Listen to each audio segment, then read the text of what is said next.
तो दोस्तों वैसे तो हम लोग ने मार्वल मूवीज में बहुत ढेर सारे जीनियस सुपर हीरो को देखा है। टोनी स्टार्क को लैब में अपना आर्मर बनाते हुए, डॉक्टर ब्रूस बैनर को खुद को स्मार्ट हल्क में कन्वर्ट करते हुए, श्यूरी को ब्लैक पैंथर के लिए नया सूट बनाते हुए और यहाँ पे हैंक पिम को क्वांटम रिल्म एक्सप्लोर करते हुए। इन सब के अलावा हम लोग एक ऐसे सुपर हीरो का वेट कर रहे हैं जिसके पास जीनियस लेवल इंटेलेक्ट है और उसकी फैमिली के पास भी सुपर पावर है। मैं बात कर रहा हूँ फैंटास्टिक फोर की। जी हाँ दोस्तों, ये एक ऐसी टीम है जहाँ पे हर मेंबर के पास अपनी एक यूनिक पावर है और यहाँ पे रीड रिचर्ड्स और सू स्ट्रॉन्ग का एक बेटा है जो होता है फ्रैंकलिन रिचर्ड्स। वो तो वर्ल्ड का सबसे पावरफुल म्यूटेंट भी बन जाता है। अब यहाँ पे ये मार्वल सिनेमैटिक यूनिवर्स में कैसे इंट्रोड्यूस होंगे, इनकी आगे कहानी क्या होगी, इस मूवी में कौन विलन होगा और ये एवेंजर्स 5 में कैसे आएंगे, पूरी चीज हम लोग डिस्कस करेंगे और डिज्नी प्लस से रिलेटेड एक इंपॉर्टेंट अपडेट भी जानेंगे। तो दोस्तों कंप्लीट वीडियो को स्टार्ट करने से पहले आप लोग कर दीजिए वीडियो को लाइक और कमेंट कीजिए फैंटास्टिक फोर। साथ ही साथ जो लोग मेरे चैनल पे नए आए हैं हमारे चैनल को सब्सक्राइब करके हमारी कॉमिक बुक टॉक्स फैमिली का हिस्सा बन जाए। तो दोस्तों सबसे पहले हम लोग बात करते हैं इनकी ओरिजिन की। इस सिनेमैटिक यूनिवर्स में यहाँ पे जब भी इनको इंट्रोड्यूस किया जाएगा पुरानी स्टोरी नहीं दिखाई जाएगी। फॉर एग्जांपल जब हम लोग ने पहली बार फैंटास्टिक फोर मूवी देखी थी तो हम लोग समझ गए थे इनको सुपर पावर कैसे मिलती है। ये और इनकी पूरी टीम जाती थी स्पेस मिशन पे जहाँ पे इनको रेडिएशन का शिकार होना पड़ता था। बाद में जाके सबको एक अलग पावर मिलती थी including doctor Victor Von Doom जो कि बाद में बनते थे इन सबके मेन विलन। लेकिन यहाँ पे विलन कोई और बनेगा, हम लोग इस वीडियो में इसकी आगे बात करने वाले हैं। लेकिन अगर हम लोग बात करें इस करंट सिनेरियो की तो यहाँ पे ऐसा दिखाया जाएगा कि इनके पास बहुत पहले से पावर है। क्योंकि दोस्तों ओरिजिनल फैंटास्टिक फोर मूवी के अलावा रिबूट मूवी में भी इनकी पावर्स को अच्छे से एक्सप्लेन किया गया कि कैसे आती है, इसलिए मार्वल स्टूडियोज वो वाला पार्ट हटा देगा। आप लोग को याद है जब टॉम हॉलैंड का Peter Parker Captain America Civil War में इंट्रोड्यूस हुआ था तो उसकी भी ओरिजिन नहीं दिखाई गई थी। क्योंकि दोस्तों हम लोग ऑलरेडी स्पाइडरमैन की ओरिजिन स्टोरी जानते हैं कि टॉमी मैगवायर के साथ क्या हुआ था, एंड्रू ग्राफिट के स्पाइडरमैन के साथ क्या हुआ था और यहाँ पे अंकल बेन की डेथ कैसे हुई थी। इसलिए ये सबको हटा के स्पाइडरमैन की लाइफ को आगे से दिखाया गया था। लेकिन दोस्तों अब यहाँ पे क्वेश्चन ये आता है कि अगर वो बहुत पहले से सिनेमैटिक यूनिवर्स में एग्जिस्ट कर रहे थे तो इतने सारे इवेंट्स के बाद वो लोग कहाँ थे?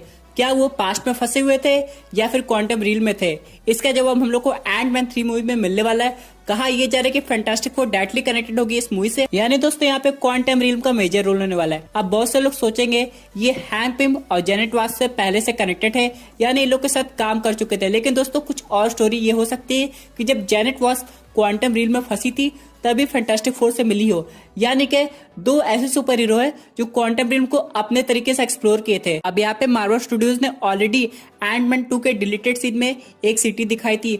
उसके बाद ये भी बताया था कि इससे आगे बहुत कुछ हम लोग को दिखाई देगा।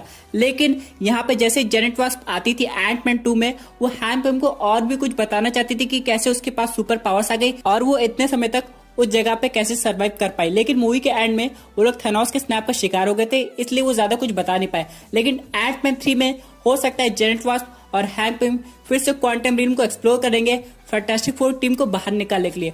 अब यहाँ पे हो सकता है फैंटास्टिक फोर ने जेनेट वास्प की हेल्प की हो ताकि वो हैंक पिम से कांटेक्ट करके अपने एग्जैक्ट लोकेशन बता दे। लेकिन जब हैंक पिम जेनेट वास्प को निकाल दिए, उसका ये प्लान था कि वो हैंक पिम और स्कॉट लैंग को लेके क्वांटम टनल में जाए और फैंटास्टिक फोर की हेल्प करे। अब यहाँ पे फैंटास्टिक फोर भी चाहते तो जेनेट वास्प के साथ आ सकते थे, लेकिन वो ऐसा नहीं किए क्योंकि वो शहर को प्रोटेक्ट कर रहे थे एक नए विलन से जिसका नाम है एनालिस। जी दोस्तों बहुत लोगों को लग रहा है जब एवेंजर्स 4 आएगी तो उसमें थैनोस के अलावा दूसरा विलन होगा और इस मूवी का टाइटल होगा एवेंजर्स एनिहिलेशन। लेकिन ऐसा कुछ हुआ नहीं दोस्तों, क्योंकि ये जो एनालिस विलन है ये हम लोग को एंटमैन 3 या फिर फैंटास्टिक फोर में दिखाई देगा। वैसे यहाँ पे ये बात की जा रही थी कि जो डॉक्टर डूम है उनको आगे के लिए रखा गया, यानी कि एवेंजर्स सीक्रेट वॉर के लिए, इसलिए फैंटास्टिक फोर को कोई नया विलन दिया जाएगा। और मान लीजिए दोस्तों एनालिस फैंटास्टिक फोर में हम लोग को दिखाई देता है तो लोग इससे फाइट करते हैं, लेकिन फाइट इतनी ज्यादा बढ़ जाती है कि क्वांटम रिल्म से एनालिस अर्थ पे आ जाता है, तब फैंटास्टिक फोर को बाकी एवेंजर्स की हेल्प लेनी पड़ेगी। यहाँ पे दोस्तों क्वांटम रिल्म में कोई और दुनिया होगी जहाँ पे लोग रहते होंगे, लेकिन उस दुनिया को एनालिस कंट्रोल कर रहा था। जब फैंटास्टिक फोर पहली बार क्वांटम रिल्म में गए होंगे तो वो वहां से आराम से निकल सकते थे, लेकिन उन्हें उस शहर के लोगों की मदद करनी पड़ी होगी, इसलिए वो एनालिस से फाइट करते रहे। बाद में उन्हें रियलाइज हुआ कि क्वांटम रिल्म में जब तक एनालिस रहेगा उसे हराना इम्पॉसिबल होगा, इसलिए वो एनालिस को किसी तरह वहां से बाहर लाना चाहते हैं ताकि उसको डिफीट कर सके और इस तरह फैंटास्टिक फोर फिर प्रेजेंट टाइमलाइन में आ सकती है। इसका मतलब यह है दोस्तों कि फैंटास्टिक फोर की ओरिजिन बहुत पहले से हुई होगी, लेकिन कुछ वक्त से उनके जो भी लाइफ इवेंट्स है वो क्वांटम रील में हो रहे होंगे, लेकिन अब उन्हें वापस अर्थ पे आना पड़ेगा। उन्हें थैनोस के बारे में नहीं पता, उन्हें अल्ट्रॉन के बारे में नहीं पता, उन्हें आने वाले थ्रेट गैलेक्टस के बारे में भी नहीं पता है। और रही बात डॉक्टर डूम की, तो हो सकता है दोस्तों डॉक्टर डूम भी क्वांटम रील में फंसे हों, लेकिन एनालिस से फाइट करने में फैंटास्टिक फोर की हेल्प कर रहे हो, क्योंकि उस रील को वो कंट्रोल नहीं कर पाएंगे। लेकिन बस वो एक मौके का इंतजार कर रहे हो कि कब वो उस जगह से बाहर निकल के पूरी दुनिया को कंट्रोल कर सके। लेकिन वहां पे उन्हें फैंटास्टिक फोर का साथ देना पड़ेगा, क्योंकि उनके पास कोई ऑप्शन नहीं होगा। तो चलिए बात कर लेते हैं इसकी सुपर पावर की, ऐसी कौन सी चीज इसके पास है जो इसे सबसे यूनिक बनाती है। तो इसके पास दोस्तों एक कॉस्मिक कंट्रोल रॉड है, जिससे ये बाकी एंटिटीज को कंट्रोल करता है। और अगर ये अर्थ पे आ गया तो इस रॉड से बहुत ज्यादा प्रॉब्लम क्रिएट हो सकती है। अगर फैंटास्टिक फोर श्यूरी के साथ मिल जाए या डॉक्टर ब्रूस बैनर के साथ मिल जाए, तो हो सकता है इस रॉड को डिफीट करने का कोई और इक्विपमेंट बना दे। अब यहाँ पे दोस्तों एनालिस इतना ज्यादा स्ट्रॉन्ग है कि एक बार तो ये क्वाजार जो कि इटर्नल से एक क्वांटम बैंड लिया था, उसको डिफीट करके उस बैंड का यूज करके और ज्यादा पावरफुल हो गया था। और आप लोग तो जानते हैं कि मार्वल में इटर्नल्स मूवी आ रही है और यहाँ पे एक दूसरे इटर्नल्स है जो कि क्वांटम बैंड भी यूज करते हैं। तो अगर एनालिस के पास कॉस्मिक रॉड है और प्लस ये बैंड भी आ जाए तो उसे हराना बहुत मुश्किल हो जाता है, और वो इतना ज्यादा पावरफुल हो जाता है कि थॉर पे भी भारी पड़ सकता है। सबसे इंपॉर्टेंट बात कि वो अकेला नहीं है, थेनोस की तरह उसके पास भी खुद की आर्मी है जो कि क्वांटम रील पे रूल करती है। तो अगर वो अर्थ पे आता है अपनी आर्मी के साथ, भी यहाँ पे हम लोग को फैंटास्टिक फोर के अलावा कैप्टन मार्वल की भी जरूरत पड़ सकती है और हल्क की भी जरूरत पड़ सकती है, और यहाँ पे थॉर को भी अर्थ पे वापस आना पड़ेगा इन सबको डिफीट करने के लिए। लेकिन दोस्तों यहाँ पे एक बात है कि अगर एनालिस को लगेगा कि इसे फाइट पर हराया जा रहा है, तब ये वापस क्वांटम रील में चला जाएगा और फिर वो कभी नहीं आएगा, या फिर जब भी आएगा तो और स्ट्रांग होके आएगा। इसलिए इसको डिफीट करने के लिए मिस्टर फैंटास्टिक को अच्छी प्लानिंग करनी पड़ेगी, शूरी से बात करना पड़ेगा, और यहाँ पे एक ऐसा प्लॉट बनाना पड़ेगा जिसमें एनालिस आ जाए और वो कभी क्वांटम रील में वापस ना जा सके। चलिए दोस्तों बात करते हैं अपने अगले अपडेट की, जो कि रिलेटेड है डिज्नी प्लस के शी हल्क टीवी सीरीज से। यहाँ पे दोस्तों कहा यह जा रहा है कि doctor Bruce banner almost confirm हो गए, यानी कि अपना रोल रिप्राइज करेंगे। तो दोस्तों ये जरूरी भी है, इससे पता चलेगा कि शी हल्क को पावर्स कैसे मिली और इसके पीछे वो नॉर्मल लाइफ अपनी कैसे जी रही थी।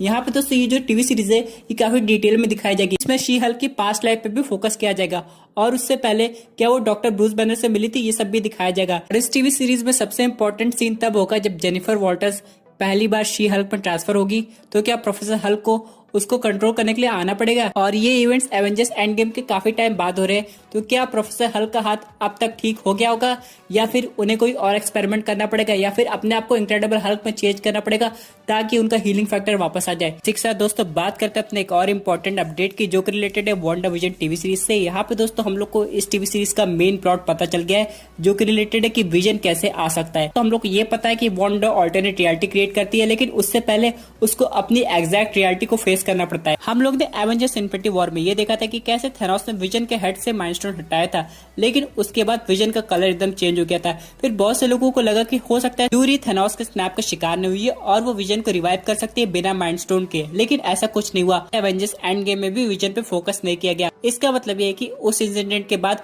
या तो विजन की बॉडी वकांडा में होगी, या तो टोनी स्टार्क के लैब में जहाँ से वो गायब हो गई होगी। और अभी भी उस सिनेमैटिक यूनिवर्स में ऐसी बहुत ढेर सारी ऑर्गेनाइजेशन है जो कि आर्टिफिशियल इंटेलिजेंस पे वर्क करती है, और उन्हें विजन की बॉडी चाहिए होगी उसको स्टडी करने के लिए, क्योंकि अब माइंड स्टोन तो हट गया है, लेकिन उन्हें विजन से बहुत कुछ सीखने को मिल सकता है। और इसी प्रोसेस में वो विजन की मेमोरी को वाइप आउट कर देते हैं, जिससे अगर वांडा विजन को रिवाइव कर भी लेती है तो हम लोग को एक नया विजन देखने को मिलेगा, जिसके पास न तो एवेंजर्स एज ऑफ अल्ट्रॉन की कोई मेमोरी होगी, ना ही कैप्टन अमेरिका सिविल वॉर की, और ना ही एवेंजर्स इन्फिनिटी वॉर की। और ये इंसिडेंट होने के बाद वांडा काफी ज्यादा परेशान हो जाती है, क्योंकि उसे समझ में नहीं आता कि विजन की मेमोरी को कैसे वापस ला जाए।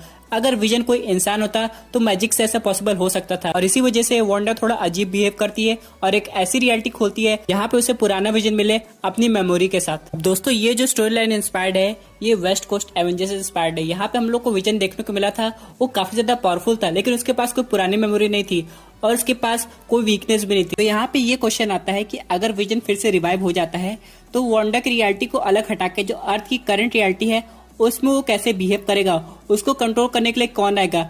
अगर अल्ट्रॉन एक्चुअली में एग्जिस्ट करता है तो क्या वो विजन की बॉडी में एंटर कर सकता है? अगर ऐसा नहीं हुआ तो डॉक्टर ब्रूस बैनर या शूरी के पास कोई ऐसी टेक्निक होगी जिससे विजन की मेमोरी को वापस लाया जाए। अगर हम लोग बात करें अपने फाइनल अपडेट की तो रिलेटेड हॉकाई की टीवी सीरीज से, जहाँ पे ये कहा जा रहा है कि केट बिशप की कास्टिंग कंफर्म हो गई है, जिसका रोल प्ले कर रही है हेली स्टैनफील्ड। ये बहुत पहले से चल रहा था, बहुत लोगों को लग रहा था ये एक्ट्रेस कंफर्म होगी, लेकिन इन्होंने अभी तक कॉन्ट्रैक्ट साइन नहीं किया था। ये एक तरह से जरूरी भी है क्योंकि इसका प्रोडक्शन अक्टूबर में स्टार्ट होने वाला है और यहाँ पे केट बिशप की जरूरत पहले एपिसोड में पड़ जाती। और यहाँ पे एक और बात आ रही कि हॉकाई अपनी हीरिंग कैपेबिलिटी ह्यूमैनिटी खो देगा। दोस्तों ये थी एक अमेजिंग अपडेट जो कि रिलेटेड थी फैंटास्टिक फोर मूवी से। आई होप आपको ये वीडियो पसंद आई होगी। वैसे आपके क्या व्यूज है इस पर्टिकुलर टॉपिक पे, अपने व्यूज जरूर कमेंट कीजिएगा। और दोस्तों अगर आप ऐसी unique super hero content enjoy करना चाहते हैं तो हमारे चैनल को सब्सक्राइब करके हमारी सुपर हीरो फैमिली का हिस्सा बन जाइएगा। Thank you for watching.